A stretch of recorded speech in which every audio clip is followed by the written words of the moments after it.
Hello and welcome to Cutting to the Bull in the Post-Truth Apocalypse Quarantine Edition. I'm Ben. As always, I'm joined by Gaz. Hello. And Mike. Hello. Today, we're going to delve back into a little bit of true crime. We're going to talk about D.B. Cooper. Oh, yeah. It's one of my favourites. It's interesting. It is interesting. I mean, he's got balls. He's got some balls on him. I'll give him that. Did you know about this one, Mike? No, I didn't. I think I'd heard about it before, but not in depth. Yeah. Oh, it's so It was cool. an interesting one, yeah. Yeah. It's interesting that his name isn't even D.B. Cooper. Fuck knows where that came from. Well, Dan Well, Cooper. I can explain that later on. It's just reading him. But anyway, yeah, we'll get into that in a bit. How does we usually do this, Ben? Do you want to let the lovely people know?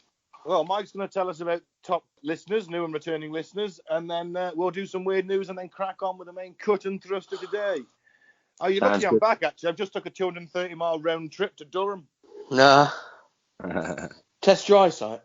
Yeah, test my eyesight, yeah. I couldn't see very well this morning. In fact, everything was very dark, so I thought, well, I'll get in a car and drive for 230 miles. With the 4-year-old in the back.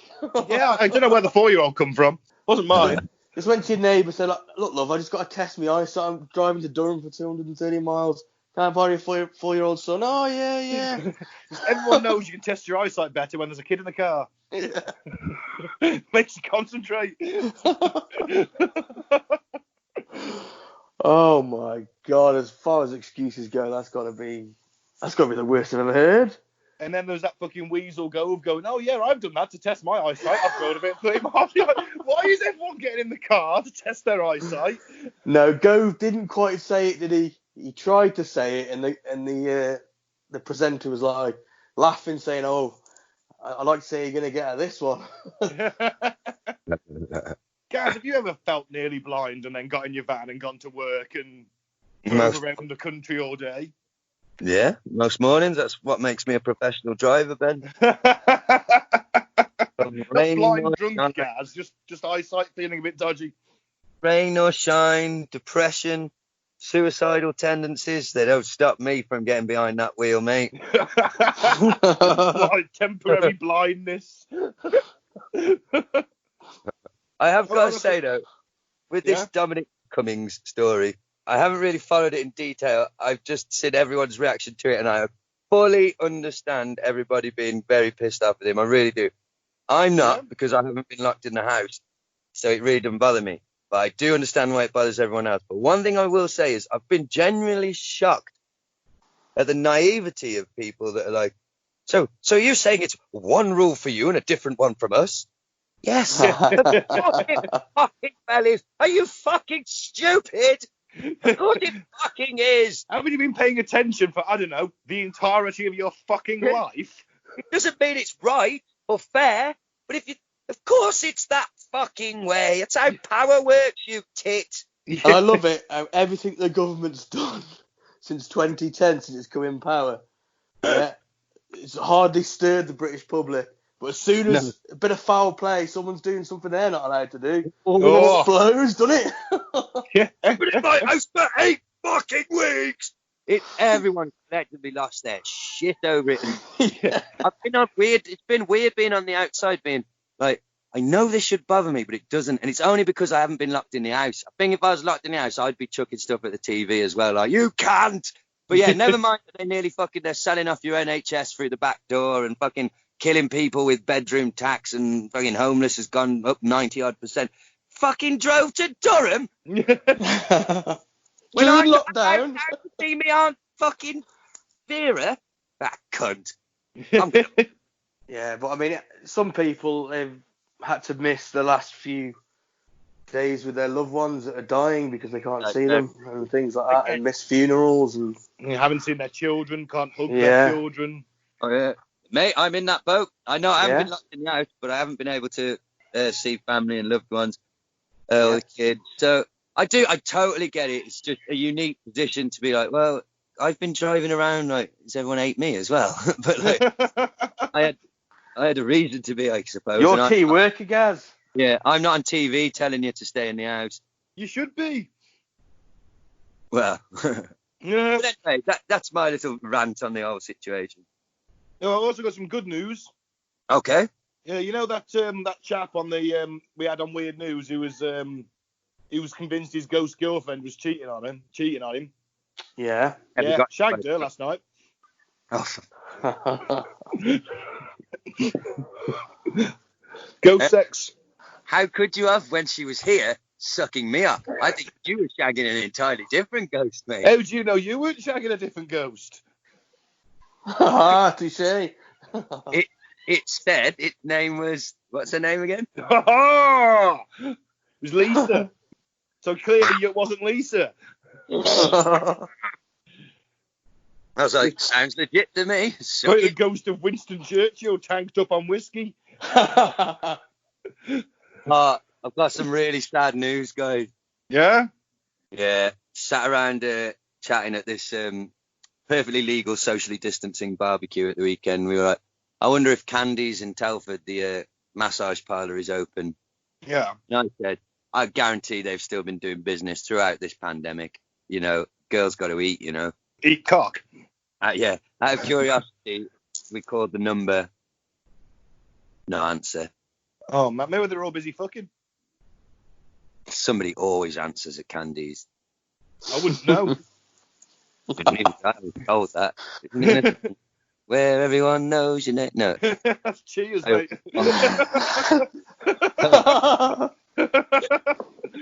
You on first name basis now with all Candy's employees? It's not that formal. They call me Mr. Vincent. I'm surprised you haven't got a pseudonym. You go in there with like a moustache and fake nose and glasses. Hello, my name is Mr. Jones. Do I strike you as the type of man who would feel shameful walking into a sex? I forgot the word. Brothel. A brothel. No, you don't. No. I may feel slight shame coming out. Certainly no shame going in. Should we get on with the thank yous? Yes, you can, yeah.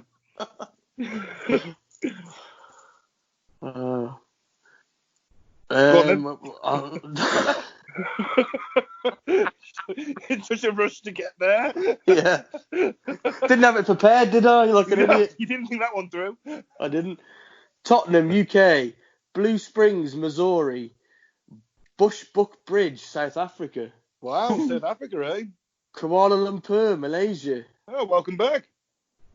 Indianapolis. What's that? I have no idea. Indiana. All right. Well, Quebec. Quebec, Canada. Glasgow, UK. Leeds, UK. Herne, Germany. Toronto, Canada. Elgin, Texas. Right. Pasadena, California. Oh. And the top three: Alexandria, Australia.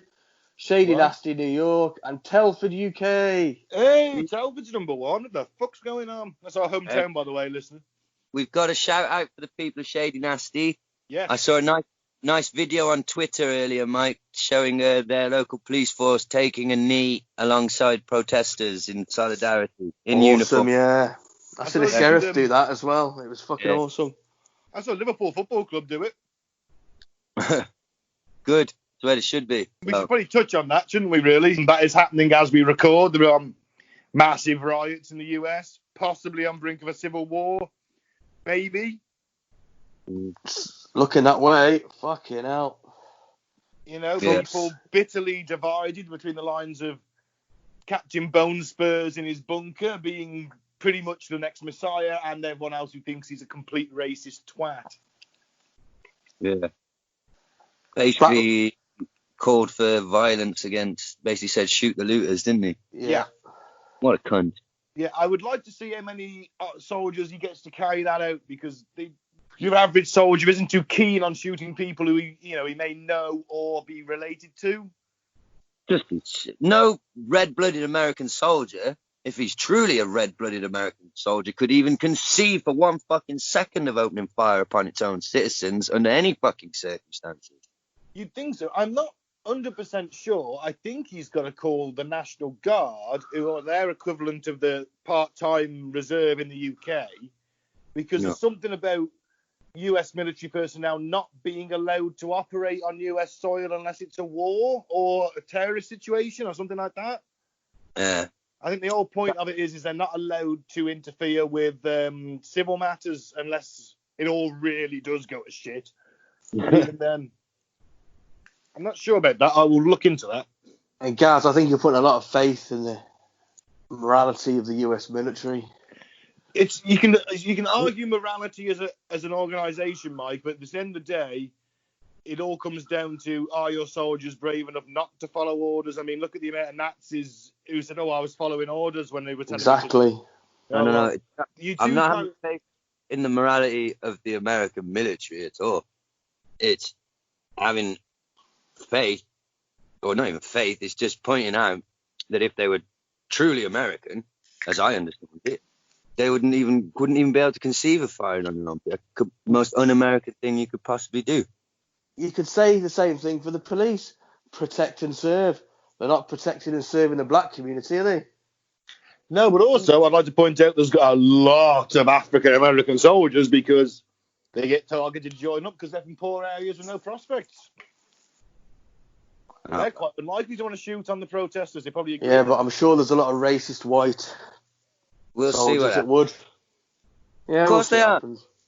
Most of them are, but I'm not trying to defend anybody or argue with anybody. No, I know. But, if you're a true red-blooded American who truly believes all that fucking bullshit and fucking raise your flag properly every night and bring it down and fold it properly every night, if you're one of them, technically it shouldn't be in you to be a racist. They're all fucking hypocrites. That's all I was trying to say, really. Yeah. This is true. They're all hypocrites. They're all foolish. They're not told these are peaceful protesters. They're told that these are insurgents, these are radical leftist terrorists that need to be sorted. Well, they subconsciously find themselves firing above the crowd and shit like that. Oh, you'll have that, yeah. You will have that. And eventually, all regimes, when they fall, it's when the police come onto the protesters' side, that's when it's normally the turning point. So it does happen, it just takes it. It all depends at what point that breaks the morale of the police and they decide that they're not going to protect a corrupt government over their own people. Yeah. No, it does come to a head at some point. I just that Batman showed up in Philadelphia. And the home of the brave.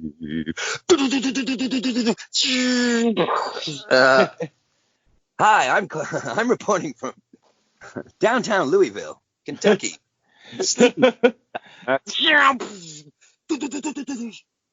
Oh God! At least the worst you get in Britain's a bit of bricks thrown about, isn't it?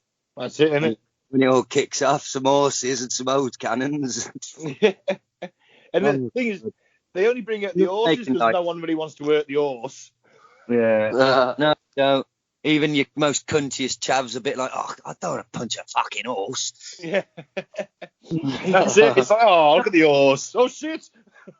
Oh, fuck, he's on my face. No, I'm not making fun of it, man. Honestly, my heart bleeds for America. I've got precisely two friends in America. It's horrible. I don't really have anything of value to say about that, I don't think. Let's do some fucking silly news stories. Let's just say we're in solidarity with the protesters and Black Lives Matter. You know what I mean? I'm literally, I swear to God, because I can, I'm taking a knee, physically taking a knee right now. Yeah. Fuck them. Don't let the bastards grind you down. Ooh, I would take a knee, but it was leg day today, and my legs are really sore. Very quick tangent for the news. You know that saying, "Don't let the bastards grind you down." Yeah. I thought, I love that saying. I fucking love that. So working class. And I wonder where that comes from. It must be from a rousing poem or something. It's what's called cod Latin. Just like a Latin phrase made up like by a modern, like some American general in like 1940 something. Yeah, that loosely translates to English. So he had the English first, and then he tried to make a Latin saying out of it. To be his his motto. Yeah. So that's where it comes from. An American general made it up, not a poet. But I love it. Don't let the bastards grind you down. Yeah. So something Patton would say. Yeah, I don't think it was him. Though. I'd remembered that. That famous psychopath Patton. Mind you, Damn effective general. Anyway. Weird news? Yay. Let's get the boys' views on this week's weird news.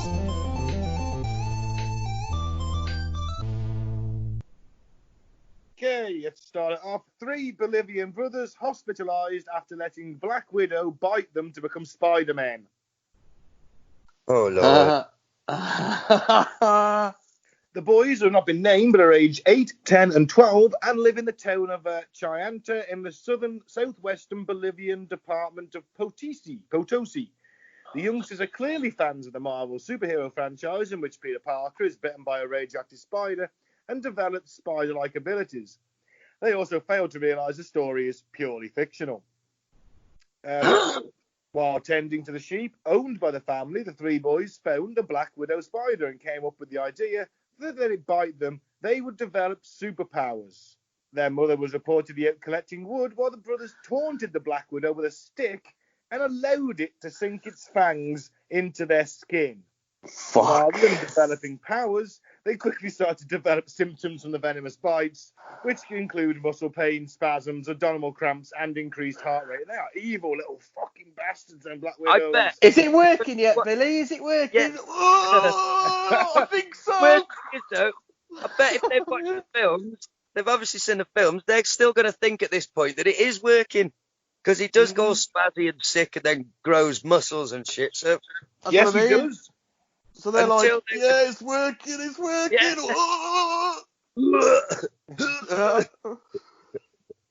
How you doing, Billy? Oh, Billy.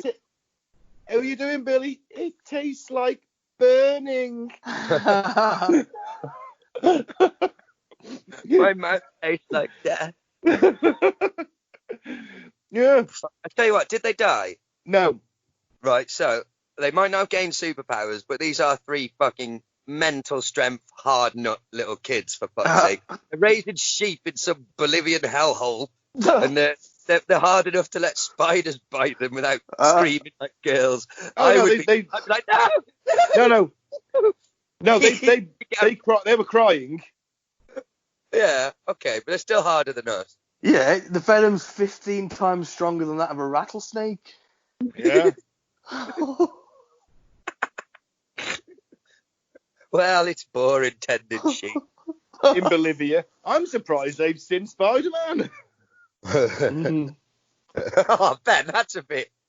I mean, I'm sure they've got TVs in Bolivia. Well, they probably have, but it's a bit of a poor country, and they're tending sheep in the fucking mountains. There's Black Widows trotting around. Well, I'm sure they might have comics. Maybe, but I was thinking of a money. Have they got the money to buy comics? Then again, I mean, who hasn't heard of Spider-Man? Yeah. Even my mum's heard of Spider-Man. Well, yeah. Basically, it's a happy ending for once. They were released after 5 days after being given a serum, which proved effective. Oh, I thought you were going to say there's a happy ending. After 5 days, they won a fight against the lizard man at the top. After 5 days, they saved the Bolivian capital from Doc Ock and the Green Goblin. Oh, well. At least they didn't die. They didn't die, so it's a happy story for once. Unlike this one. Oh, no. Well, I suppose it's not too bad, but dangerous. Not too bad. Monkeys steal coronavirus blood samples in India. Well, you want the rage virus? That's how you get the rage virus. This is how you get super corona AIDS. Oh, no. A troop of monkeys in India attacked a medical official and snatched away blood samples of patients who had tested positive for the novel coronavirus, authorities said on Friday. I just want to jump in there. It's in Lucknow in India, right? Which is not the first time. Now, monkeys! This is not the first time we have covered a monkeys attacking people story from Lucknow. I'm sure it isn't. No, I think it isn't. Look now, monkey. Sorry. Obviously, they never did. There's a great Latin pun about Lucknow from the time of the Empire. There's a siege there. I've gone into it before. In together, folks. Sounds riveting. Oh, it does. Basically, someone... No, you don't have to tell me again. I've obviously forgotten. Because the release column came in and some bloke was like, "See, Vicar Fortunis," which means I'm in Lucknow. Are you going to quote Chansky at the navigation officers' conference? That would have been, had them rolling in the aisles. Yeah, trying to get to the doors to get away before you quit again. Sorry, Mike, go on. The attack occurred this week when a laboratory technician was walking in the campus of a state-run medical college in Meerut, 285 miles north of Lucknow, capital of Uttar Pradesh state. Monkeys grabbed and fled with the blood samples of 4 COVID-19 patients who were undergoing treatment. We had to take their blood samples again, said Dr. S.K. Garg, a top official at the college. Authorities said they were not clear if the monkeys had spilled the blood samples, but people living near the Leafy campus feared further spread of the virus as the monkeys carried the samples into residential areas. From now on, I suggest this laboratory employs a dedicated monkey sniper.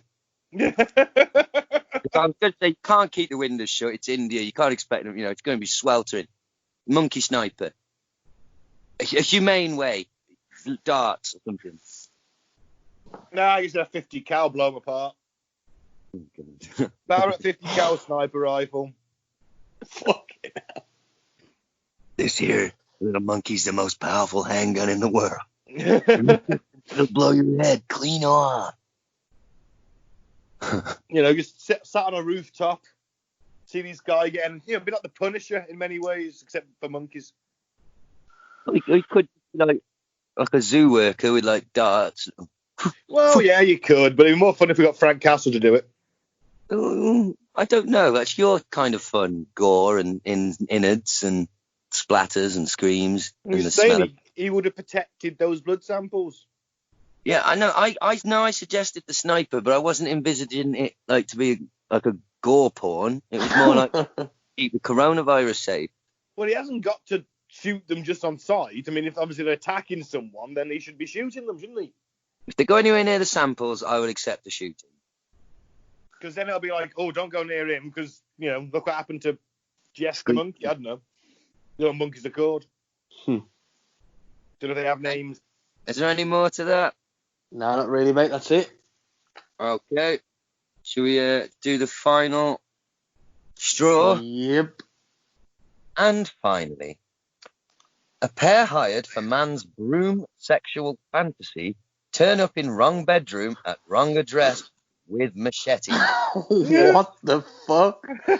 Say it again. The headline doesn't make much sense. I'm going to read it word for word. Pair hired for man's broom sexual fantasy turn up in bedroom at wrong address with machetes. Well, they forgot the broom. That's what they went wrong. That word broom is in it. I think it's man's brutal sexual fantasy. No, yeah. It is broom. You'll find out as you go on. Terribly poorly written headline. Well, it is Sky News. 2 men snuck into a bedroom with machetes after being hired to carry out a stranger's sexual fantasy. We're about to see where the broom comes in. Being tied up his underwear and stroked with a broom. I thought it was going to be way more severe than stroke. Well, no. That's what the guy said. This was going to go down a very different way. I just wanted them to stroke me with the broom. That was I just wanted them to rub my nuts with the broom handle, honestly. Sorry. Nah. We know where that broom handle was going, buddy. Pair from Sydney, Australia, made their apologies and left the startled victim's bedside as they realised their mistake. Startled victim? One of the men, imagine it. Oh, it's all right, mate. I'm not here to bloody cut your head off, mate. What it is, it's a sexual fantasy. We've got the wrong bloody room, mate. No, I can't. I don't need to call the police. I've got all cockney, but you don't need to call the police. It's fine. No, put your gun down. It's a sexual fantasy, not a robbery. No. In your bedroom with a big machete. I'm down. Fuck. One of the men, Terence Lee, has now been acquitted of entering the home in July 2019, intending to intimidate while armed with an offensive weapon. After the New South Wales District Court accepted his explanation. In all fairness, that's one hell of an explanation. Yeah. He says, conceding, quote, the facts of the case are unusual. You're telling me? Judge Sean Grant set out his reasons for the not guilty verdict, saying the evidence did not suggest the men's actions were intentional. They carried the machetes either as a prop or something to use in that fantasy, he said. The fantasy was unscripted and there was discretion as to how it would be carried out. According to court documents, a man living in western New South Wales near Griffith, quote, wanted a broom handle to be rubbed around his underwear. Yeah, I'm really sure he did. He was willing to pay $5,000 if it was really good. Well, I think that's all we really need from that story. Yeah. So, Is the money to be made from this? Is there money to be made? Because I'll break into someone's house with a machete, tie them up, and rub a broom handle around them if they're going to pay me $5,000. Wait. Not bad for nice work, is it? And wait. I think there's money to be made of this man specifically. I don't think there's an abundance of men wanting to be their house broken into and their underwear prodded with a broom. Well, no, I mean, if they're specifically paying you for this particular task. By flying out to Australia and that, you're already going to be in the minus anyway. Mate, there's perverts everywhere. I'm one of them. You're one of them. Mike's one of them. Hey, I don't want a broom up my arse. I'm not saying you do. Well, you're all perverted our own little ways. Speak for yourself. No. Yes, says the man who's bitterly disappointed when ringing up the local sex shop. That was a joke. That was material. No, it wasn't. We both know it. We all know it wasn't. And I just like to put a cat up my arse. A cat? A carrot. Oh, right. Yeah, cat up there to burrow its way out. That's extreme. Right. I think I've got a feeling this might have been a grudge against. He had a grudge against somebody. Wanted to shit them up and concocted this whole story. Gave them the right address, not the wrong address. Yeah. Wanted to shit this guy up in the middle of the night. Well, he'd made arrangements with a man on Facebook to engage in the role play and sent his address before he later updated it after moving house. The resident of the home where the men mistakenly turned up told police that when he noticed a light on in his lounge at around 6:15 a.m., he assumed it was a friend who visits daily to make coffee. He said, "Bugger off, it's too early." After hearing a voice asking, "Is your name Kevin?" the man said he turned his light on to see two men he did not recognise standing next to his bed, both holding machetes. At one point, one of them asked, "Are you sure you're not Kevin? We were told to come to this address and pick up Kevin." And eventually, accepting their error, the duo then left, with one saying, "Sorry, mate," and shaking the resident's hand while the other said, "Bye." Sorry, mate. Holy shit.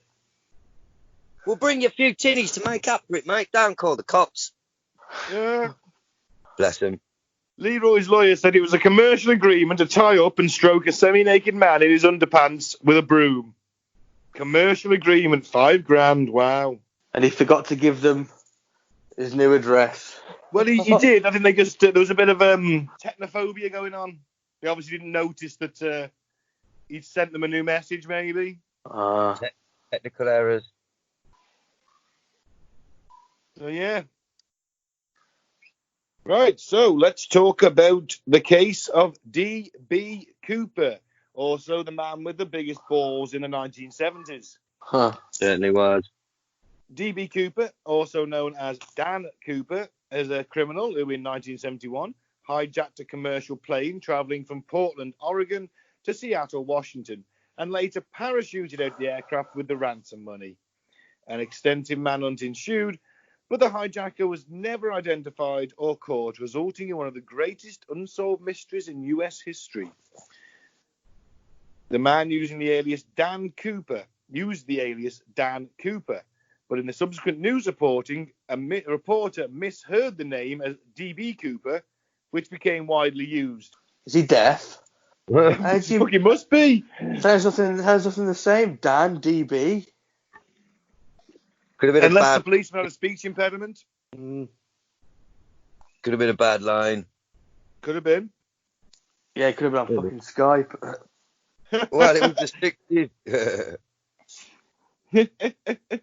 On November 24th, 1971, the day before Thanksgiving, a nondescript man, and this is the point of this, he is so nondescript He's virtually a fucking non-entity. He's like the classic grey man. Have you ever heard that analogy?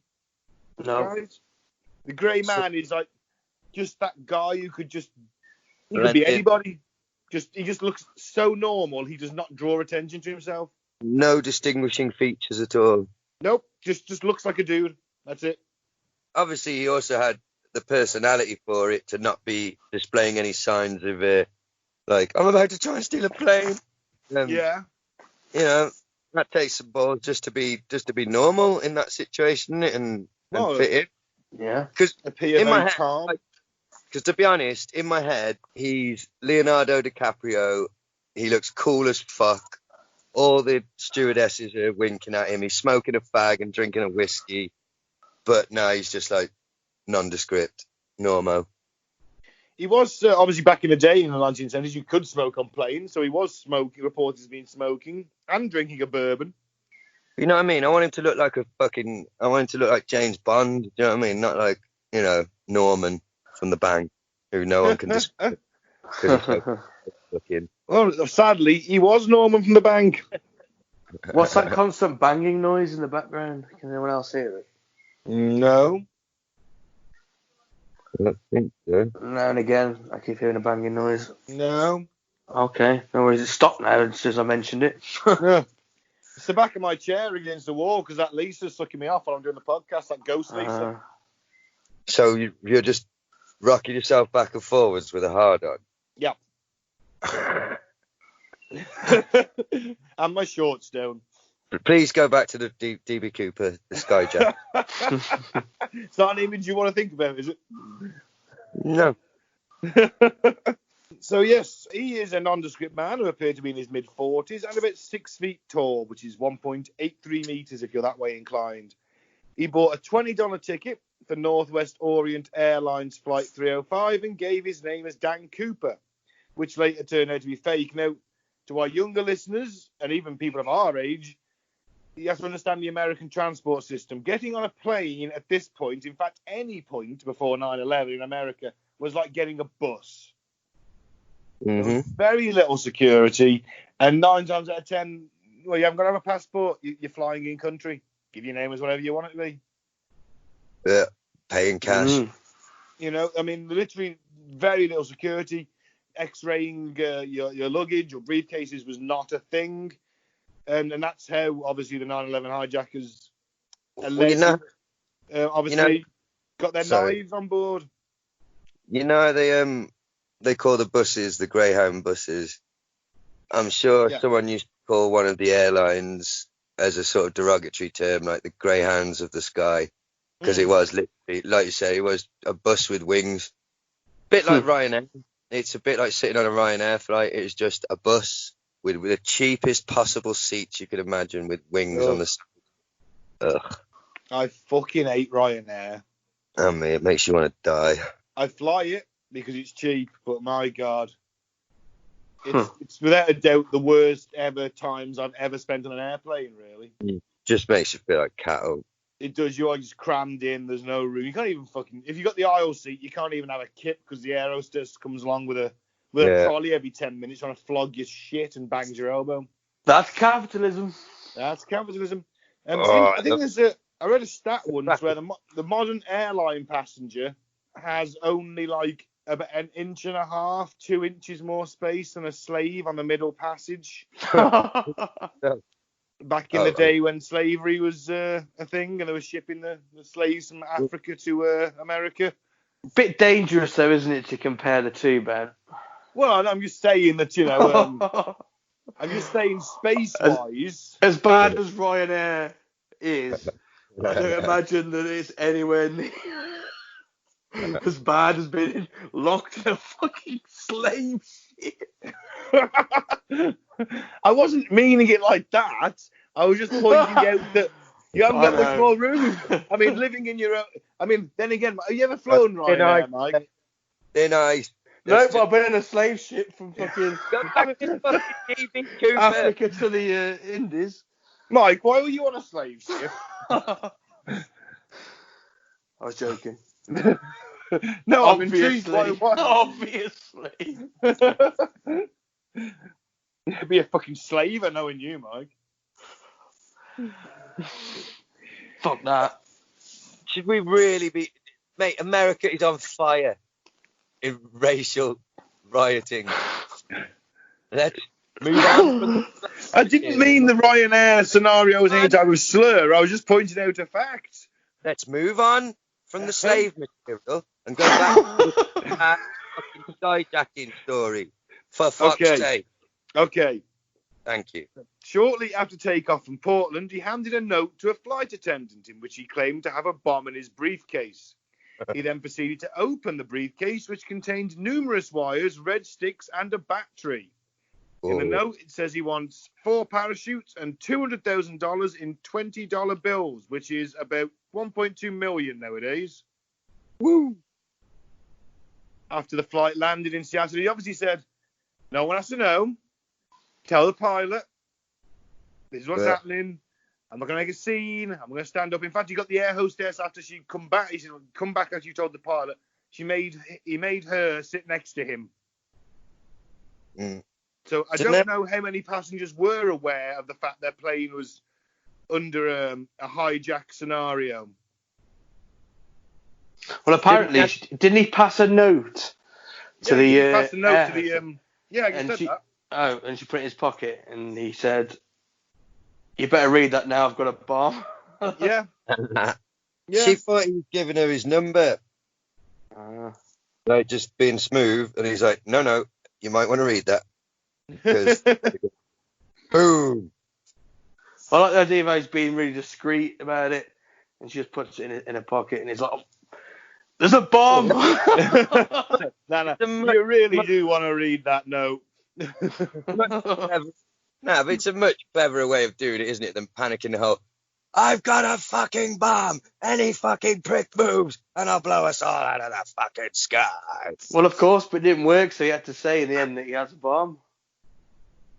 Yeah, apparently. But I see what you're saying. But still, he didn't have to announce it to everyone, did he? No, well, when the flight landed in Seattle, he released the 36 passengers when authorities provided them money in the parachutes. However, he forced the 2 pilots, a flight engineer and a flight attendant, to remain on the plane, and then it refueled. He ordered them to fly to Mexico City. Because, let's face it, he's got $200,000, $1.2 million in today's money in his pocket. Why not go to Mexico? And do some cocaine. Do lots of cocaine. Go and see a cocaine, gringo. Go to a sex show. Well, again, preferably one that doesn't involve donkeys. As we discussed on our bank robbery episode, I love me a fucking victimless crime where you just take some money off of a big corporation or the government. And this guy, he might have put the wind up a few people. He didn't hit anybody, he didn't strike anybody. Well, I guess he did kind of threaten them. But, you know what I mean? He wasn't threatening in his behaviour. And no, he was very calm through the whole thing. Incredibly calm. Even ordering a ball and smoking cigarettes. That's why I think it's so cool. Didn't he have a drink as well? Didn't he have to order a drink on the plane? And yeah, he had a bourbon, yeah. And he's smoking a fag, and he's, and it works. DB Cooper is, at this point, he's got them to land in... Oh, God, hang on, cut this bit out. He was on a plane to Mexico City. He was on a plane to Mexico. They have literally just landed in Seattle, and he's released the 36 passengers. And he got the money and 4 parachutes. So, per his instructions, the plane flew under 10,000 feet at a speed slower than 200 knots, which probably isn't very fast for a jet, an airline jet. I have no idea what 200 knots is. I don't work in knots. You may as well say 200 Bulgarians, because it makes about as much sense to me. Well, fair enough. Yeah, I don't know what knots. I'm sure someone will inform us. I know how to. I'm going to have a guess. I think it might come from the Navy back in the old days. It's nautical. Yeah, it's definitely nautical, yeah. A rope with a load of knots at a set distance from each other, and you chuck it in the sea and see how fast the knots go. and you know how fast you're going. Yes, but the problem arises where we don't know the measurement of the knots, therefore we can't work it out. Also, no airplane pilot is going to lean out the window with a knotted rope and Kev Tony slip through his hands in a lot of space of time. Then maybe equivalent. How many knots, Phil? How many knots? I don't know, but I've got no fucking hands left.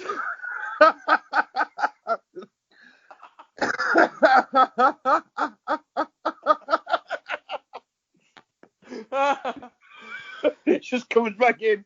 His hands are just black and white and not fraud. The speed equal to 1 nautical mile an hour, which you fucking worked out with a fucking rope. Eric, I know there's not a bloke on a plane hanging out the window with a fucking rope. I've been on a pair of pricks.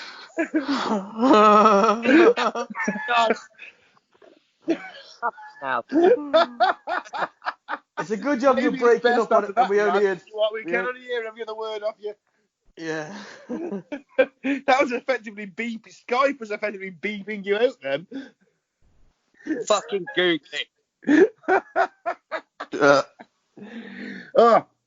So, widely believed about 8 o'clock in the evening, while between Seattle and Reno, Nevada, widely believed to be near Ariel, Washington, Cooper lowered the rear steps and jumped. So he went down to the cargo hold, lowered the rear bay doors, and put on his sunglasses. Took off his clip-on tie. That's an interesting one. I don't understand why he took the tie off, because it would be evidence. So it wouldn't flap in his face. Well, I know why he did it, but put it in your pocket, throw it out the plane, do something with it. Well, he did throw it out the plane, but conceal it. It's got fingerprints on it. I mean, he took so much care to give the note back to the stewardess, so they couldn't get any fingerprints from the note. You know, just saying. He might have stuff on his mind when they actually opened the fucking door and he felt the speed of the wind. And apparently, it was pissing it down at this point, and it was heavy cloud cover. So he wouldn't have been able to see the ground at all. Wow. So he's probably shitting himself a bit at this point. I know I fucking would be. Well, there's no way on earth he'd ever get me to jump out of a plane anyway. Let's put it that way. I will never. I'm terrified of heights. It's my one weakness. I'm okay if I know there's a railing or there's a parachute. In this case, I'll be safe. But if it's on a ledge, where there's no railing or nothing, then I do get bad vertigo then. I'm all right with railings, but I can't look over the side. Planes, I'm fine with, weirdly. Do you know why? I'm all right with planes, but jumping out of one, nah. No, can't do it. Could not do it. I've abseiled briefly in my life. Not very high, you know, but no, I'm just like crapping it all the way down. Not good. So at this point then, he's took off his tie and he's jumped out the plane. Yep. And vanished into legend. Probably. Yeah. The line shit. Yeah, I'm trying not to say too much unless it's absolutely necessary. Well, that's never stopped you before. Like informing you where the fucking nut comes from. That might be the one fact you've ever given us. But then to try and paint me out as somebody who thinks there's a man on a plane leaning out.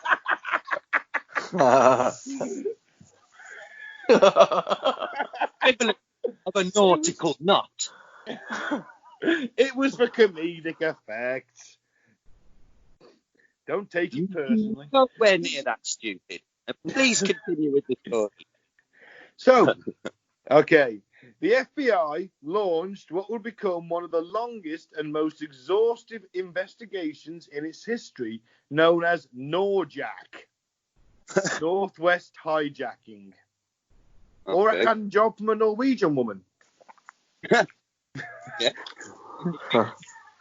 Initially, the agency believed that Cooper knew both planes and the area, and it was speculated that he served in the military, possibly as a paratrooper, which I think holds a bit of sway. But the FBI disagrees. Obviously, I'm not more qualified than the FBI. Why do they disagree? They say that he was not an experienced skydiver because the jump was too dangerous. He failed to notice that his reserve parachute was sewn shut for use in training. And that jump is just apparently a bit nuts. And of course, remember, he's landing in woodland and swamp. Not the best place to be landing as a parachutist. There's fucking alligators in them swamps. Not that kind of swamp, just a swamp you kind of sink into and don't get back out.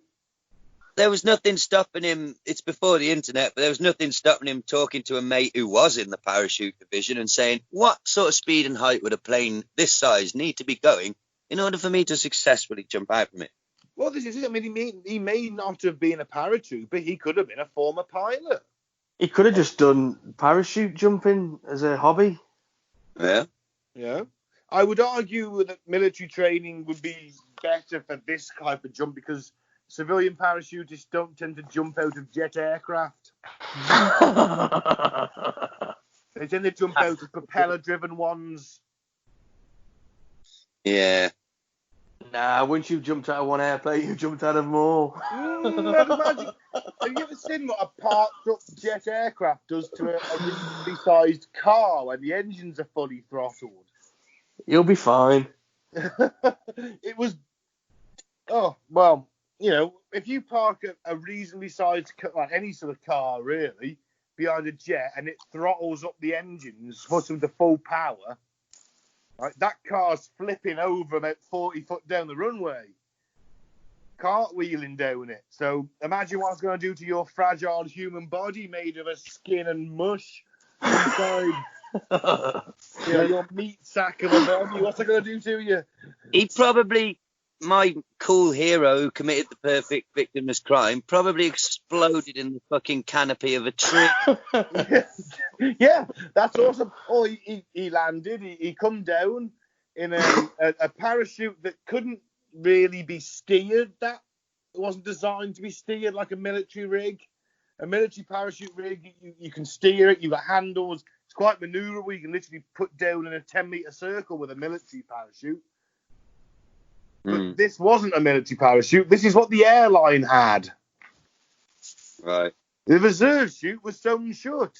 He didn't notice, or he decided he was that much of a badass he didn't need one. Yeah. I know what he thought to himself before he jumped up. He noticed it. Of course, he noticed it, and he went, reserve chutes are for pussies. And then he threw his fag out, and it blew back in the wind, hit him in the eye. He fell out the plane, didn't drop. Yeah.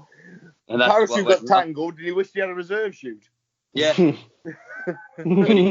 Or to say, fuck reserves. I want to know who the fuck's sewing up the fucking reserve chutes on a fucking plane. No, well, he was given the parachute at Seattle. Probably the airline authorities. And for training purposes, apparently the parachute, the reserve chute was sewn shut. Maybe.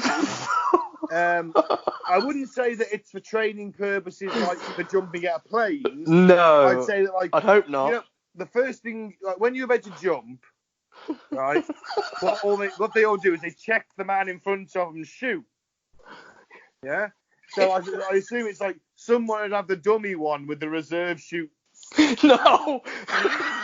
Sewn up, and if they didn't spot it, they go, hey, up, mate, you've got the one with the sting sewn up. Help, mate! Training exercise, mate, training exercise. Hey up, mate! Hey up, mate, your reserve chute sewn shut. Don't use that one. Don't use that parachute. That is a chaotic and deadly system, man. It's got to change. Well, I think it sorts the wheat from the chaff, Mike. Oh, fucking hell. Survival of the fittest. Right, anyway, the FBI says that it looked at some 800 suspects in the first 5 years, with almost all being eliminated. Some were ruled out on the basis of DNA that was eventually recovered from the tie he took off before jumping. So he's left his DNA in the fucking tie. Idiot. Did they have DNA at the time though? That was when later on, 71. This was, wasn't it? And then I was 71. So in the future there'll be technology that could detect my exact genetic makeup from like a few skins. Come on, he's not an idiot. He didn't know. What do you mean? Well, it wasn't fucking invented yet. It may have been discovered. Whether it was being used by the police at that point, I don't know. Yeah, DNA discovered in the fucking 50s or something. It was. It's like a crime scene detection aid. Like, was that common knowledge in 19? I'm gonna Google it again. So I look like an idiot. Yes, it may have been. I would say it may have been an oversight, but I think it might be a bit harsh to call him an idiot. He's done really well so far. I'm not saying he's an idiot. I'm just, you took the note back. Why not keep the tie in your pocket? I think he was just thinking about it whipping him in the face. That's all I can think. Yeah, but just take it off, put it in your pocket. He's wearing a suit and loafers. Oh, you go and fucking hijack it and see if you remember to put your tie in your pocket. 1994, apparently, DNA profiling was first successfully used. So he had no idea. Okay. Cool as fuck. One of the main suspects, in fact, was a guy called Richard Floyd McCoy, who was arrested for a similar crime several months later. Wow. It was nearly identical, wasn't it, Ben? Yeah, it was. It was, basically. He too passed a note to the air stewardess, and it said, no funny stuff, the same thing that was on the first note. Mm-hmm. Exactly identical. Yeah. Is it copycat crime? Well, it could have been. Maybe someone just thought, hey, that's a great idea. Yeah. But this time I won't ask to be flown over a swamp in the rain. Yeah, but he got caught. He got caught and DB Cooper didn't. Because he's dead. Because his ankles were shattered after fucking jumping into that shitty swamp. And he was eaten by a bear. But Well, actually, he never got caught. He was actually arrested, eliminated as a suspect because he did not match the descriptions. While serving his sentence, McCoy made a fake gun and escaped from prison, but was killed in a shootout with law enforcement. Oh, fuck, I wish I'd have took the time to bring him a real gun on my way out. Yes, exactly. I also wish I'd have taken off this bright orange overall with those gold black arrows on them.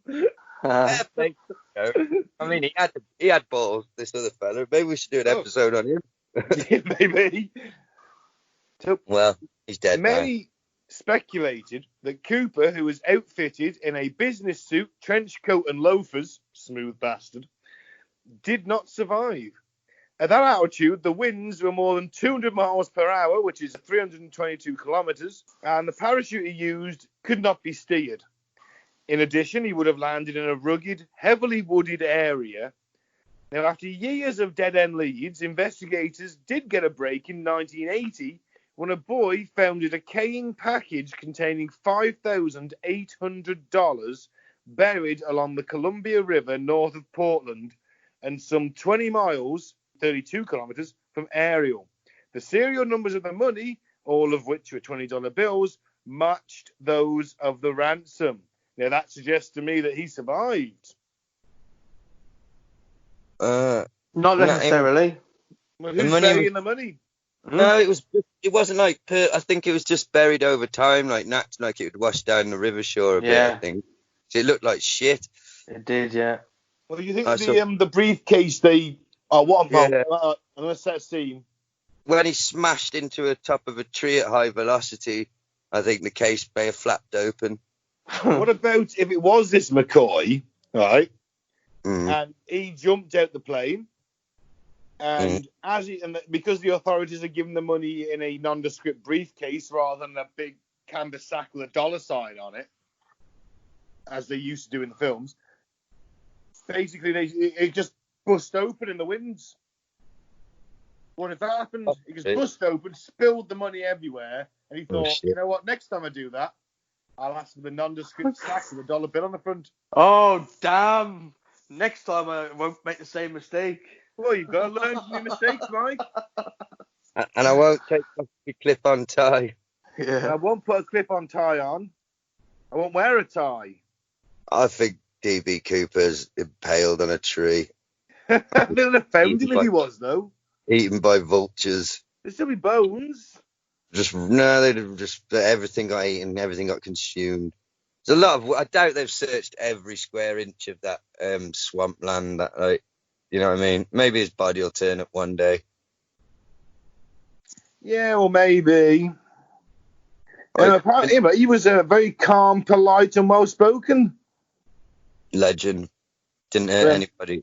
That was the flight attendant, Tina Mucklow, said that. He appeared familiar with the local terrain, and at one point he remarked, "Looks like Tacoma down there," as the aircraft flew above it.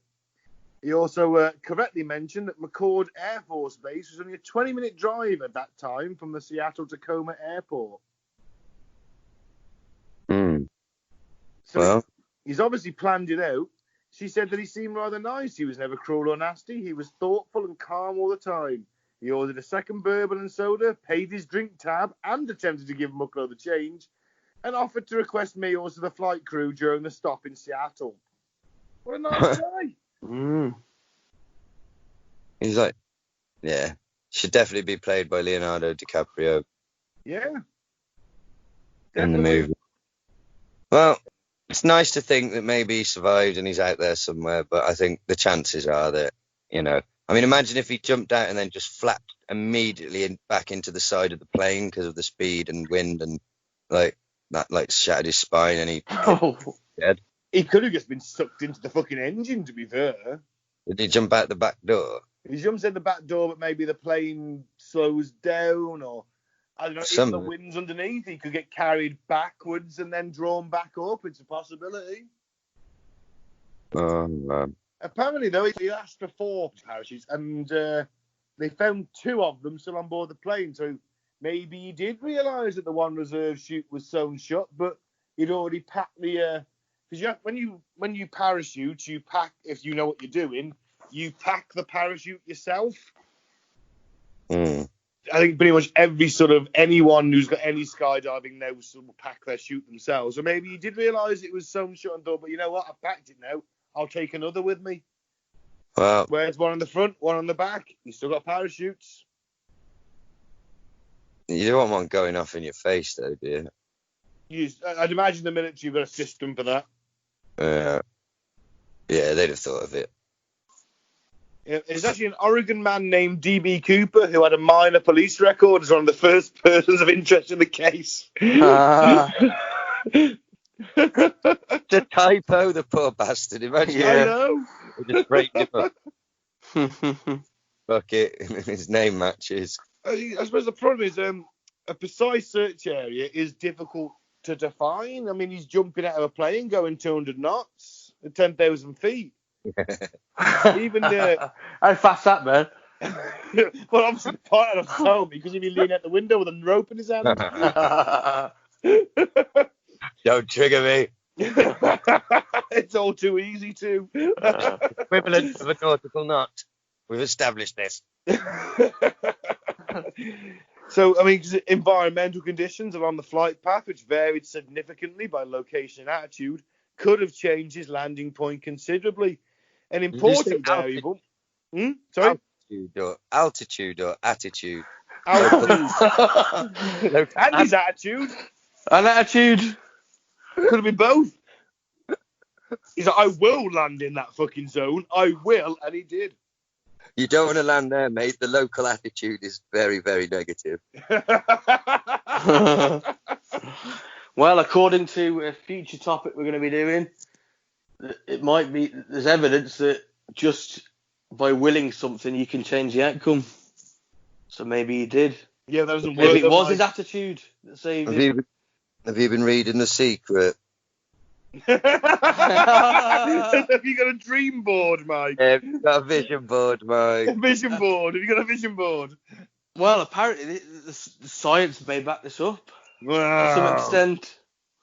You know, that episode's going to be one fucking long stream of you trying to explain it to me and Gaz, who are then just going to rip it a new one with our working class thoughts and minds. I'll listen. I read The Secret. I tried it. I think you could go back through my Facebook and find a very cringy post where I thought I was the first person to discover it and told everyone about The Secret.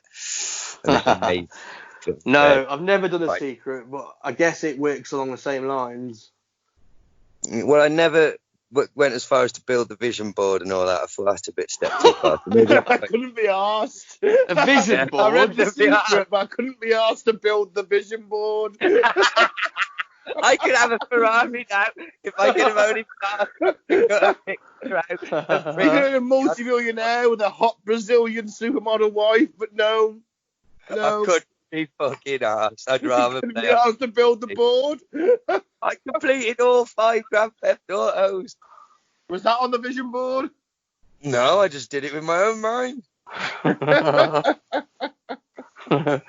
No, guys, you willed it. You willed it so much it happened. Yeah, man. Just like when I did a shit this morning. Hey, was that willing anything? Oh, I decided to shit. It's not like Well, I'll tell you what then. Now. Like, I made a decision to go downstairs and shit. Well, I'll tell you what. Next time, decide not to go and have a shit and see what happens. What happened? Later on in the day, I'm fucking hiding in a bush at the side of a dual carriage. Getting around and seeing me or getting it on my own work boot. That's not a decision you made, though. It's a necessity. I once found a discarded like porcelain toilet bowl in the middle of like the wood at the side of the road. I was like, oh my god, I'm so tempted to shit in that. I didn't. I did lick the seat while I was wanking though. Well, naturally. You know what? What? Doesn't surprise me. Just a normal day in a lay-by for a van driver. Normal day. It's lonely on the road, isn't it? It is. Holding me fucking rope out the window to see the spin. See, we know we're not good. Officer pulls you over. I was only going 30 knots. What are you on about? And he's She's like, like, faster are going, sir. Yeah, 30 of these What? knots slipped through my hand as I held out the window. I get epileptic with rage as I explain. It's the fucking equivalent of a nautical fucking coil with knots on it. You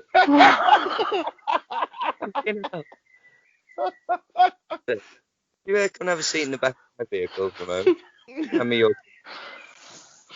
Sure, you're a rape den. You're gonna have do you want another lesson on nautical speed measurement, officer? No. No. We finished DB Cooper? No, not yet. For fuck's sake. No, I'm joking. Who was it then, Ben? Who was he? Well, hang on. You see, I see that were the FBI investigation. So because they couldn't find the search area, you can't. It's a massive area. He could have gone anywhere. If, in fact, an important variable, the length of time he remained in free fall before pulling the ripcord. If he opened it at all, he could have just been knocked unconscious by the high-speed winds and fell to his death. Who knows? There was Air Force fighter pilots trailing at a distance this plane because it had been hijacked. But they didn't see anything leave, visually or on radar, nor did they see a parachute open. But at night, with extremely limited visibility and cloud cover obscuring any ground lighting below, an airborne human figure clad entirely in black clothing could have easily gone undetected. In fact, to be fair, the pilots never actually made visual contact with the plane at all. They were tracking it on radar. Wow. An experimental recreation, the FBI agents pushed a 200-pound, it's a 91-kilogram sled, out the open aircraft.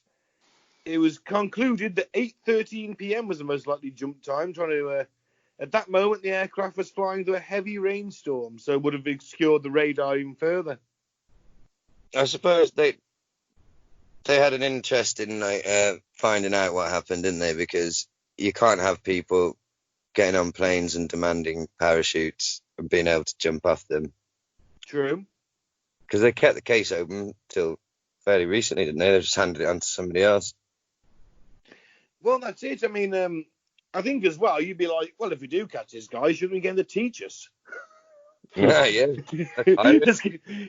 Oh, yeah, maybe they did catch him, didn't report it, and just employed him to teach people how to jump out of high-speed aircraft. Well, I'll tell you what happened to him. It's just occurred to me. He went on to become a member of the A-Team, known as Fake. Apparently, it's interesting that sometime after the hijacking, the cigarette butts were lost and have never turned up since, because he obviously was smoking on the plane. Somebody probably kept them as a memento. Yeah. This air stewardess who fell in love with him because it was Spaceman. Oh, yeah. Maybe it was Spaceman. Never know. Only 4 pieces of evidence, 2 definite and 2 potential, that have been linked to DB Cooper have turned up from 1978 to 2017. So one of them is the money. Yep. The other is in November 1978, a placard printed with instructions for lowering the aft stairs, so the back of the plane, of a 727 was found by a deer hunter near a logging road about 13 miles, 21 kilometers, east of Castle Rock, Washington, well north of Lake Merwin, but within the basic flight path of the plane. You see, if they found that, it would lead me to believe that if he was dead, they would have found his body. Yeah. Yeah. That is true. That's why he was eaten by animals, I think. It's certainly a possibility. The animals wouldn't eat the briefcase or the parachutes, would they? The FBI disclosed that Cooper chose the older of the 2 primary parachutes supplied to him, rather than the technically superior professional sport parachute, and that from the 2 reserve parachutes he selected a dummy. It was actually intended for classroom demonstrations, although it had clear markings identifying it to any experienced skydiver as non-functional. So what's the point in taking it? He cannibalized the other functional reserve parachute, possibly using its shrouds. He cannibalized it? What? He ate it? Yes, Mike, he ate it. He ate the parachute, yeah.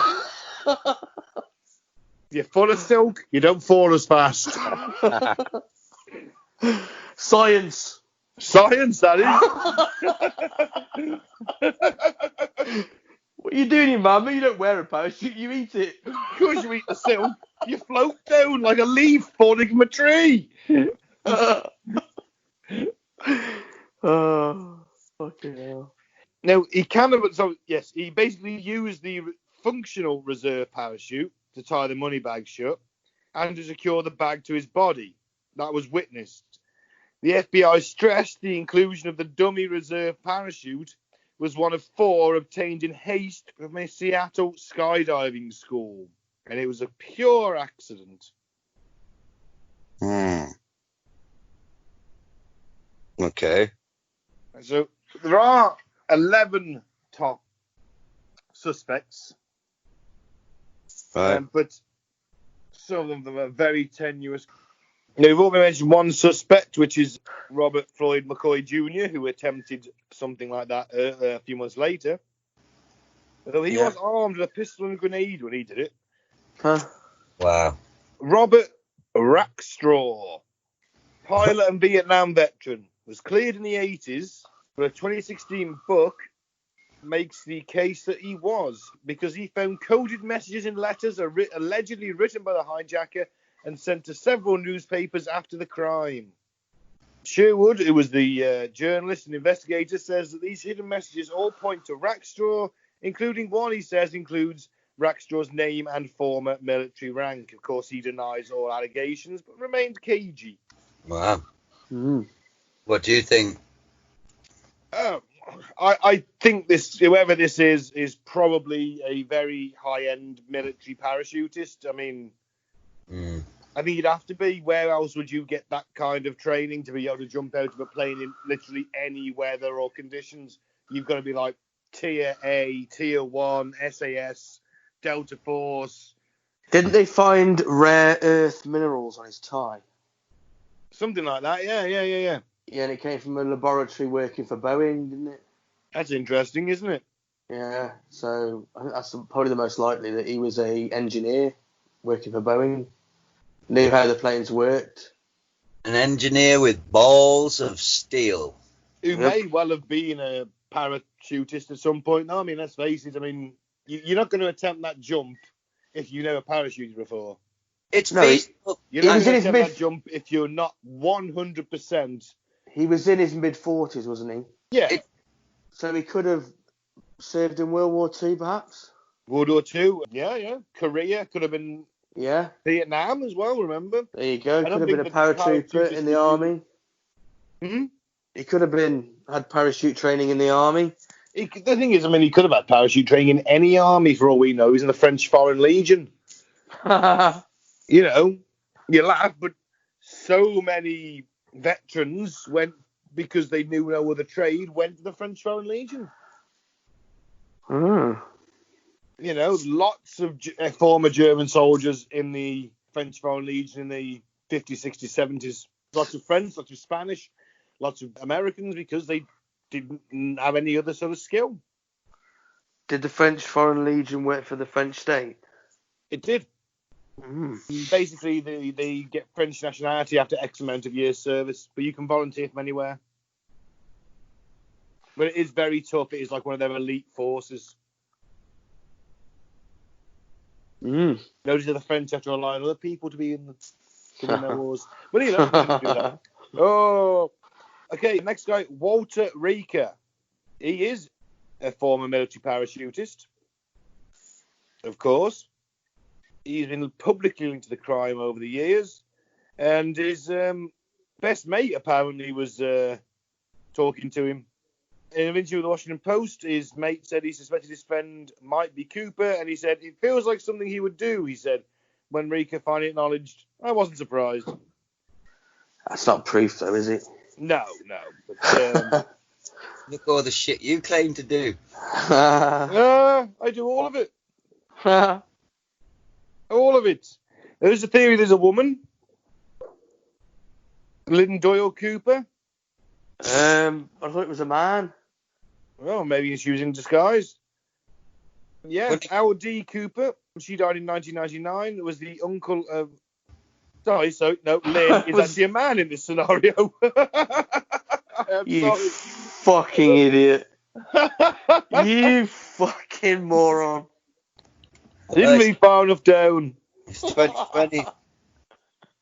He was the uncle of a woman called Marla Cooper, and she shared her claims in a televised interview. Citing memories from when she was 8 years old, she first told ABC News this week she recalled her uncle was planning something just suspicious just before Thanksgiving 1971 at her grandmother's house. They used walkie-talkies and left supposedly to go turkey hunting. On the Thanksgiving morning, Lynn Doyle Cooper, known the family as LD, returned to the home bloody and bruised, claiming he'd been in a car accident. She then overheard him say, "We did it. Our money problems are over. We hijacked an airplane." Ben, yeah. I once had an uncle who did plan to do something suspicious to me at my grandmother's house. Really? Yeah. And I ended up bloody and bruised. No planes involved, unfortunately. Well, this guy's quite interesting. John List. He was a World War II and Korean War veteran who in 1971 murdered his wife, 3 teenage children, and 85-year-old mother 15 days before the hijacking. After the murders, List happened to withdraw $200,000 from his mother's bank account and disappeared. He was captured in 1989 after living under a false identity for 17 years. He admitted to killing his family but told authorities he had no involvement. Mainly because he said their height and weight are about the same and they wore glasses, so he's like, no, it's mistaken identity, but I didn't kill my family. And steal $200,000 off them. Yeah. After I killed them. Yep. What a guy. Yeah. Robert Richard Lepsey. After the Cuba hijacking in 1971, Lepsey's daughter Lisa told the Free Press her family was stunned by what they saw on TV. And she, quote, We were all sitting on the couch watching Walter Cronkite, said Lisa, when the composite sketch of D.B. Cooper came on the TV screen, and everyone looked at each other and said, "That's Dad." He stopped the plane again. Yeah, he disappeared in 1969. So 2 years after, they're like, "Oh my God, that's Dad." And he's never turned up. Never turned up. Could be him. Mm. Also, them composite sketch things, they, you know, I mean, how accurate are they? I mean, how well can you describe my face to an artist to recreate it? Well, it's different, isn't it? Because I've known you for a while, but if you're just somebody you just met in a traumatizing situation for a couple of hours, I don't know, maybe not that well. Oh, well. All right, I've got one here for you. Okay.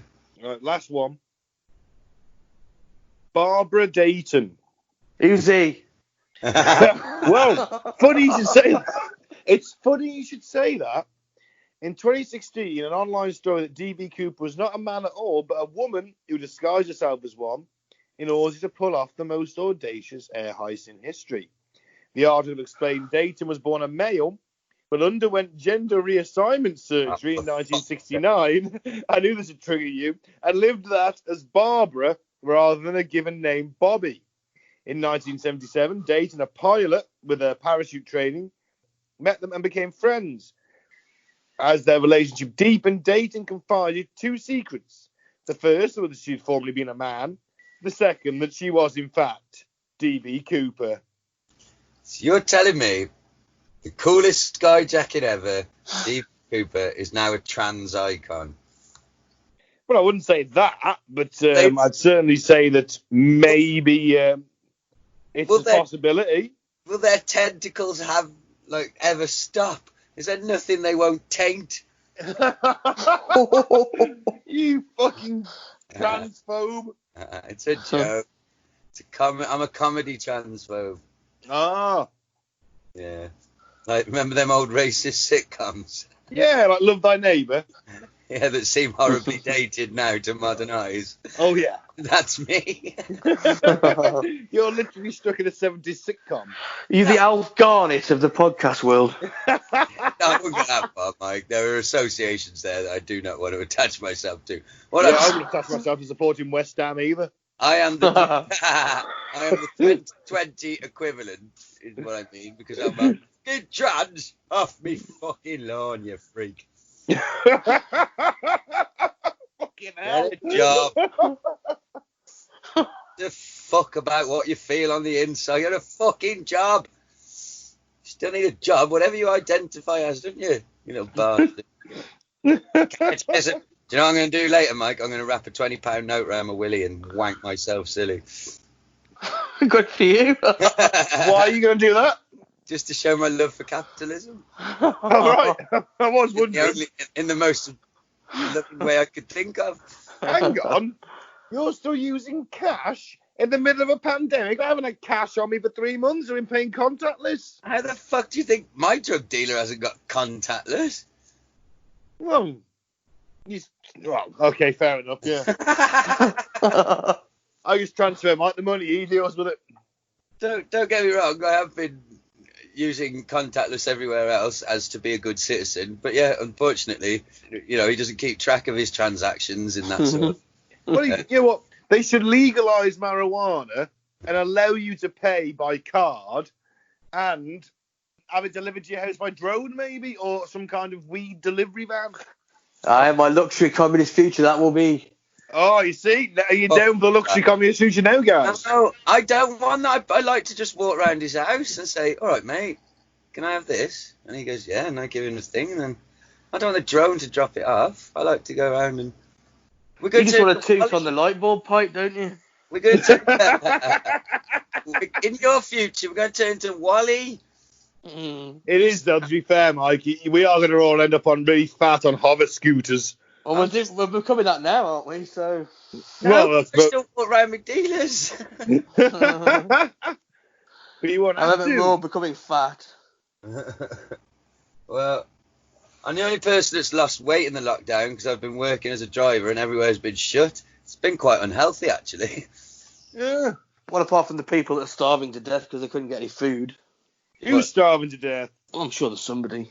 Fuck off with your communism and your misery. In all I've fairness, lost though, weight because everywhere's shut. Oh, fucking have people starving to death. Fucking hell, mate. Have a day off. There's no days off in the revolution, guys. Oh, fucking hell. Fuck the revolution. The United States on fire. I'll be the one in the businesses with an AR-15. No, I won't. I'll be in the house. I'll be nowhere fucking near any of it. Guys, I'd love to see you fire an automatic rifle. I'd be probably better at it than you expect, young man. I sort of see you close your eyes and go, ah, as you loose off all the rounds. And You're assuming I've not fired a gun? I don't think you fired an assault rifle. No, but I fired a gun. What kind of gun? A big one. You painting it? What? Do you think I'm going to like piss myself and wet my pants? Yeah, maybe.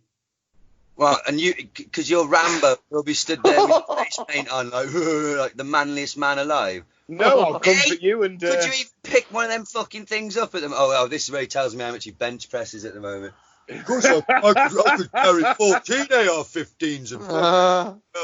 Oh, God. Well, I dare say you could hold two AR-15s, Man, I don't because they're not that heavy. Challenge other men's gun skills because I'm perfectly happy with the size of my penis and how much use it gets.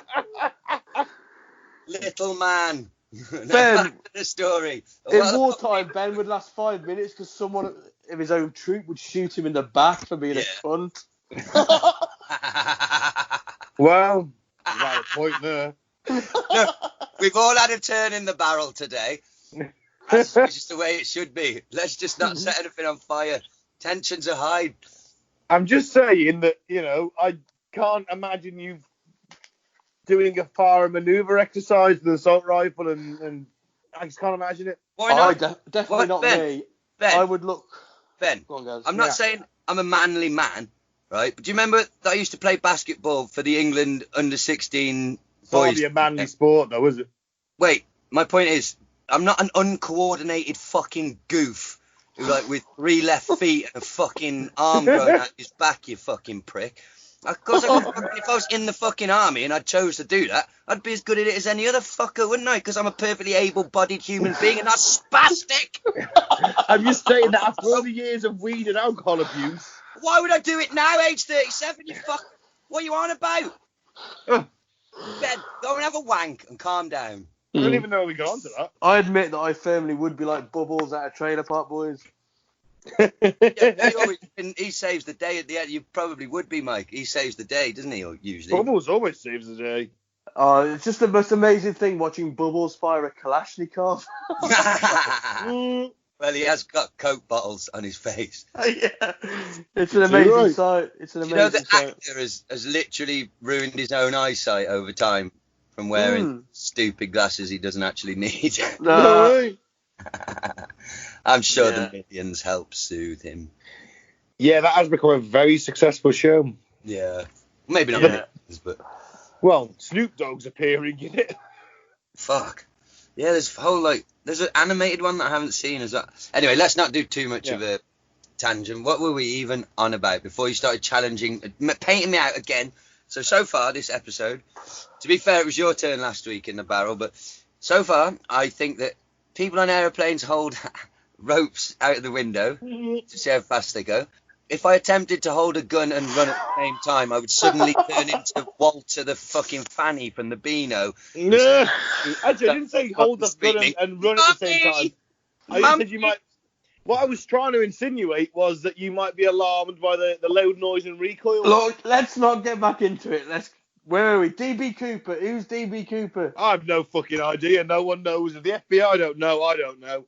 He's dead. He probably is dead. I do think he knew what he was doing when he jumped out the plane, though. I think he knew how to parachute. I don't think he was a complete novice. Well, I think the weather and the terrain would have made a fool of us all on that day. I think you're possibly right. I mean, it was pissing down with rain. Wind was up. Who knows where he landed? I don't know, man. I think he might be alive. Maybe he's out there, man. living the dream. Well, they found that thing, didn't they? They found the money, and so it stands to reason they would have perhaps found the body and the parachutes. You'd see the parachutes. I don't know. Without a doubt. Surely, even if he's jumping into woodland, Well, then he'd obviously, get hung up in the trees. But obviously not, because nobody did. It's maybe. That's what I mean. Well, we don't know. So obviously, maybe what I'm saying is, we don't know how dense the tree was, how well they searched and looked like, and how long would it take to degrade? Maybe not that long in the weather, swampy weather. Maybe it got. Who fucking knows? It could have been ripped to shreds. I like to think that if they couldn't find the parachute, he survived, packed it away, buried it somewhere, and maybe he did. And the ultimate thing was that I think that what if when they found the money, what if the money bag flung open and he lost all the cash on the way down? You'd be gutted, wouldn't you? Of course, you fucking would. Wouldn't even be able to get a taxi back home. Yeah. I think that's a possibility. I think he did it. I think he survived it. And I think that he lost the money on the way down and just went into hiding. Maybe it was that other guy. Maybe it was that McCoy who tried it later on. Certainly a possibility. Yeah. Right, Any other thoughts? If the FBI aren't going to crack it, then I don't think we stand much of a chance. There is that. You. There is that. We don't even know what nautical knots are.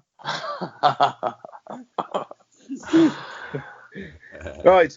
Weird news. Let's get the boys' views on this week's weird news.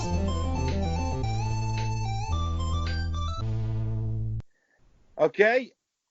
This £339 anti-5G device turned out to be a £5 USB key with a sticker on it. Wow. A BBC News investigation has discovered that a £339 USB key that claims to block magneto-electric fog, supposedly caused by 5G networks, is nothing more than a £5 USB device with a sticker attached.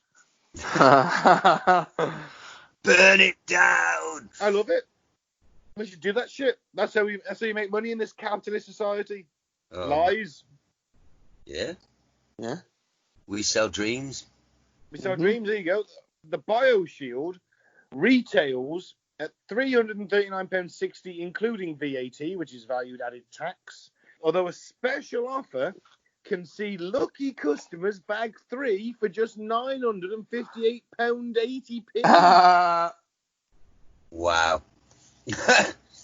Yeah.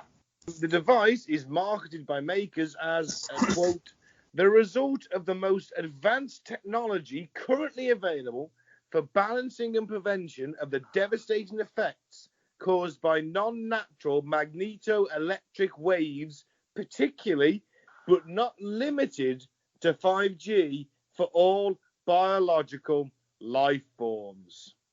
Fucking hell. Excellent. Yeah. It's a favourite of Glastonbury Town Councillor Toby Hall, one of several members of an advisory committee who produced the report after a 6-month investigation into the reports of 5G, despite repeated assertions from scientists the technology is totally safe. Hall told BBC News that he uses the device and finds it helpful. It might be helpful when it comes to storing files, but after putting it apart, BBC News concluded the stick was nothing more than a bog-standard USB stick, and with only 128 megabytes of storage available to boot. Can't even store more than at least, that's about, 2 short porn films? Who stores porn these days? Well, some people do. I don't. I stream it, but It's all about the streaming, baby. it's all about the streaming. Yeah. To be fair, anyone who thinks 5G is going to kill us all is clearly a bit of a fucking muppet.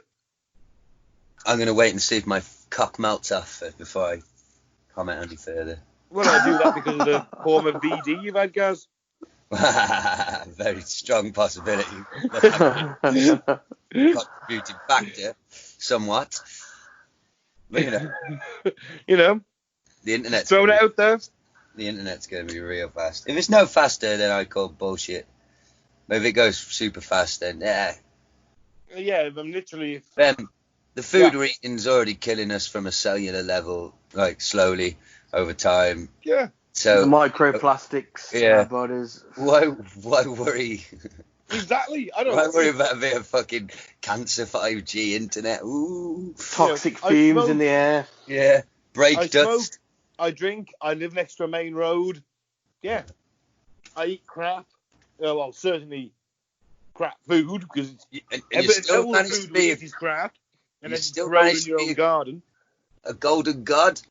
I am a golden god, admittedly, but chances are Rambo.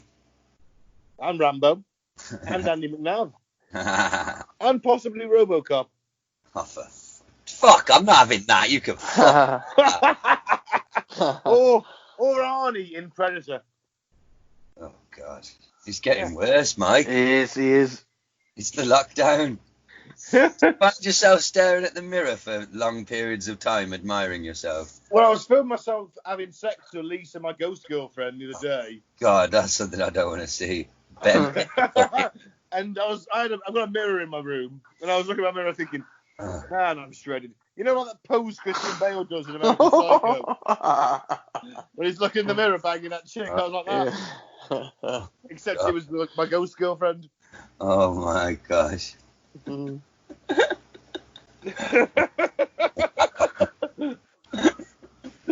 was like, nice abs.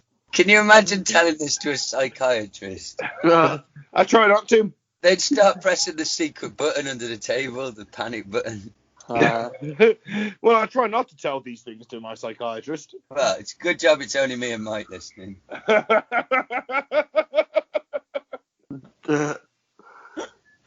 Oh, bless. Well, is there any more on that? No. Okay. No, really. You got something, Mike? Yeah, next one. VD. Love Island's Thomas Powell rating vaginas for £5 as fans send X-rated pics. Who the fuck's Thomas Powell, and why can't I get this job? The Welsh reality TV star, 28, that explains it. seemingly set up the new money-spinning business venture on his OnlyFans account. Thomas brags about being in the top 3% of providers on the site, which sees people pay a monthly subscription fee to see their favourite stars' saucy content. So basically, people pay this guy for him to pose in his pants or less. Yeah. Yeah, they get exclusive pics. Right. It's all the rage. I follow a girl called Gemma on Twitter because she's gorgeous, and she made she's really open. She prints all basically she's gone from a council estate girl to earning millions of pounds a year just through this site. Quite impressive, to be honest with you. Well, OnlyFans? Yeah. Wow. I mean, don't get me wrong. I don't think everybody's earning that sort of, I think for most people it's just a little bit of a boost. But yeah, it's all the rage these days. That's a way for young ladies to make money. And men. Well, yeah, and men. But it's definitely way more. This guy might be in the top 3%, but there is definitely way more women doing it than men. Oh, absolutely. Yeah. Looking too right. I mean, most models these days have an OnlyFans account. Yeah, this girl's just quite impressive. Her name's just Gemma on Twitter. She doesn't post anything filthy on Twitter. It's just impressive how a normal person, just through taking pictures of herself, has now made herself a millionaire. It's impressive. Yeah, makes me wish I had an incredible set of breasts. Nah. Well, if you had a sex change, you could. Well, yeah. Or, nah, never mind. Moving on. Well, you could just have some breasts put in. No. No, you're never going to work. You just... No. It's not the life I want, Ben.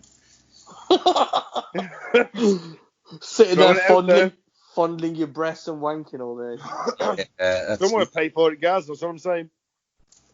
Yes. Should we do the next news story? Anyway, basically, this guy's paying. Should you want to send what's his name, Thomas Powell, a picture of your genitals, male or female, for £5, he will rate them. via text. Imagine paying £5 to be told by some C-list celebrity that you've got an horrible cock. You'd be so pissed off. Someone who pays £10 gets a rating with a voice message. Did you hear that, Ben? No. Mike said I was, Gaz. Horrified, I made a complaint. I want my money back. He said he looked like a burnt mushroom. He said I look like POTUS. He said he couldn't see it. Someone who pays £10 will get their dick or vagina rating with a voice message. And if you pay 25 quid, you get a custom video response. I love your cock. He also sells his used underwear for 100 quid a time. Oh my gosh. Shit. I would if I could. He is literally in the top 3% of OnlyFans accounts. He's coining it in. Oh well. Oh, fair play. He's worked hard in the gym by the looks of him. I'll give him that. I'd say. Fair play. Yeah. If I looked like that, I'd be doing the same. Yeah, me too. Although I don't look as good as him, but I'm not far off. Oh god, yeah. Shall I do the next news story? I may do the same, but I'm not rating cocks for 5.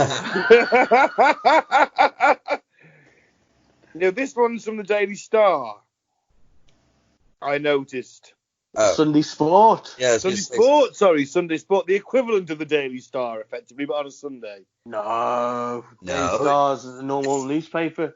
It's the equivalent of the... Daily Star's not a normal newspaper. Yeah, it is. It's just like the Sun. Yeah, their Sunday one's called the Sunday Star. Yeah. This is the Daily Sport. Ah.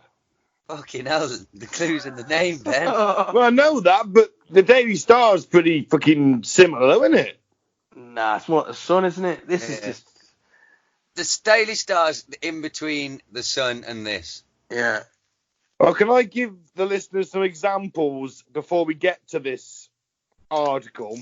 Can I give that there's three headlines before this article? Can I read them, do you mind? Go on then. I'll give you an example of the Sunday Sport. Mars bars up arse champ branded a cheat for using the small multi-pack ones. Right. Yeah. This always great headlines. headlines. In Burnley. Cheers, Martin Lewis. You turned my wife into a lesbian. I bet you shaved money, though. Well, the next one, Ock-Eye the Poo, Scottish lockdown village keeps out visitors by pelting them with dog dirt. And then that leads us on to the article that Gaz is going to read. Sorry, I'm just chewing a biscuit. Because I'm professional. Yes, apparently so. And finally, I only wanted the seagulls to peck my willy. Perv lay naked at seaside with chips around his butt. Oh, for fuck's sake. Who wants that? This guy. I mean, honestly, right?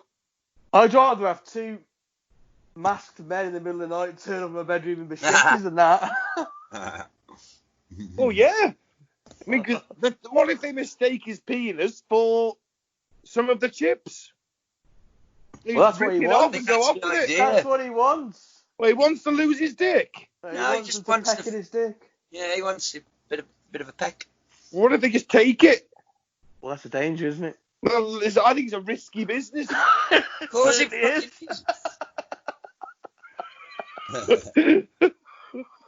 A pervert lay naked on a busy beach and piled hot chips on his cock.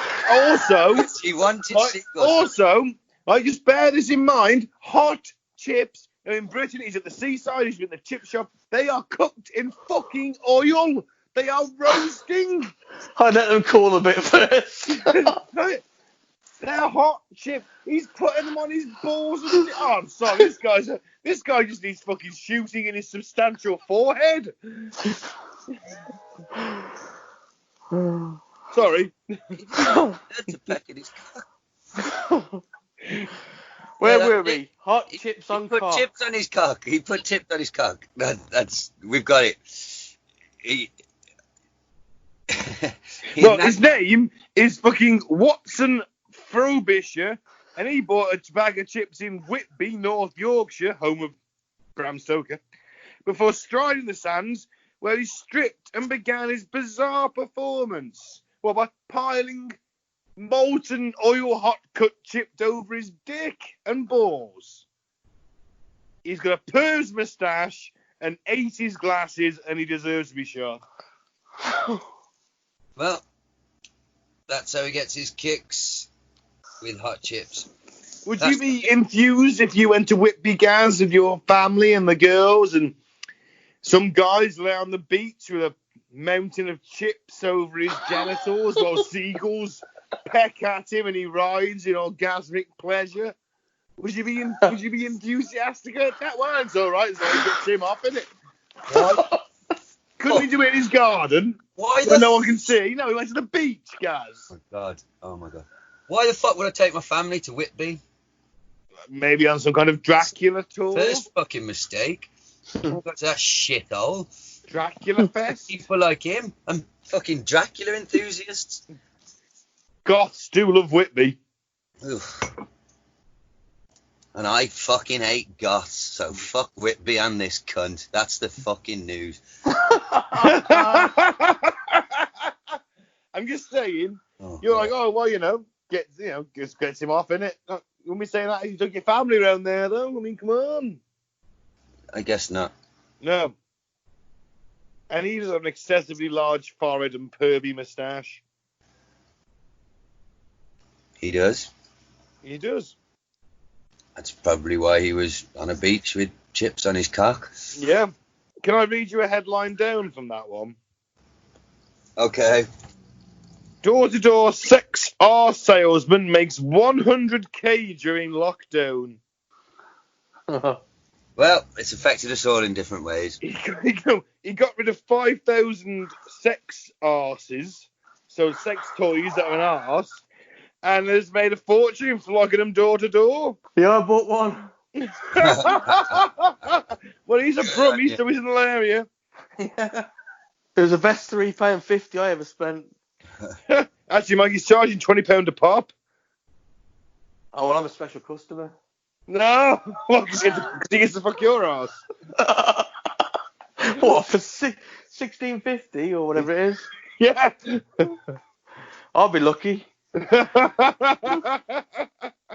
Oh man. Well, I guess that concludes the episode, doesn't it? Really? Yeah. On that bombshell. Say goodbye then. Well, hang on. I was waiting to see if anyone else had anything to say. We're waiting for you to fucking finish it. Well, don't wait for me to finish, mate. It'll take a while. Anyway, thanks for listening. That's been DB Cooper. I've been Ben. Don't drink the Flavour Aid. Don't join a cult. Don't put chips around your penis. Yeah, pretty much it. I've been Gaz. Free Biff Tannen. I've been Mike. Thanks for listening. Peace out. Let the force be with you. And, of course, wherever you are, stay safe in these strange, strange times that we live in. But if you want to dress as Batman and go to a riot, I'm also cool with that. Right. Good night.